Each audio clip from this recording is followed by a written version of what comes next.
Hello, I'm Chris Dyson and I'd like to introduce you to SCARFS, which is a system that I've come up with to help teachers and students in identifying and addressing issues with sentence structure in students' work.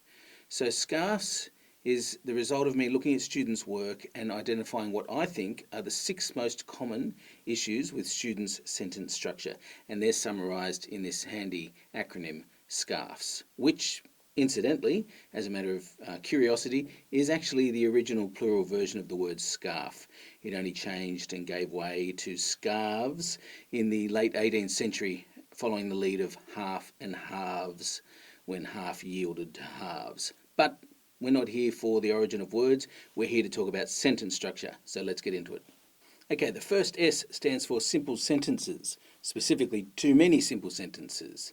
Like Bob goes to school, Bob has a math test, Bob comes home, Bob watches TV.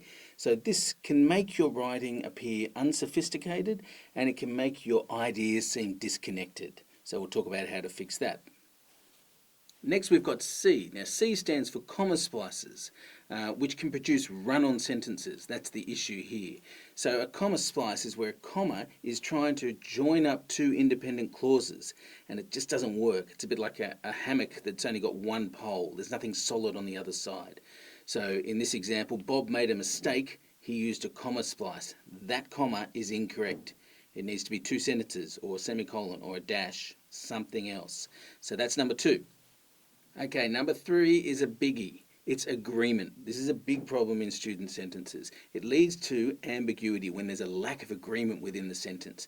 Ambiguity, can sort of muddy the meaning. That lack of agreement could be between noun and pronoun, like Bob hasn't cleaned their room.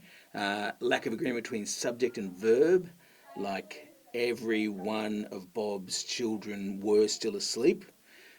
Or it can be general issues with the grammatical construction that sort of muddies the meaning, and it can be tense confusion between past and present. So there's a whole bunch, and we'll spend a lot of time unpacking that. Okay, next up we have R, which stands for relative clauses. Now, these can be a bit tricky, and so I will spend a bit of time on this. The issue comes from the fact that you can have defining and non-defining relative clauses, and a defining relative clause is providing essential information, whereas a non-defining relative clause is just providing additional information. Now if you muck those 2 things up, it can completely change the meaning of your sentence, so we'll talk about that. Okay, number 4 is F for fragments, sentence fragments. So that's when it's not a complete sentence. There's something missing, it leaves you hanging. Often these start with although. Although the class was well behaved, full stop. You're waiting for more. So we're going to talk about those. And the last letter, another S, this one for stringy sentences. So these are those sentences that start and they go on and on and on, and they're introducing lots of different ideas.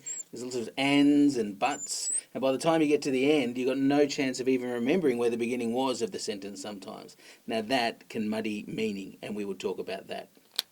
Okay, so that's SCARFS. It'll be a series of videos, some for teachers, some for students, some about identifying the issues, and then others about what to do once you identify those issues to correct it. Shout out to Tammy Castles for my lovely visual across the top, and yeah, let's get into this.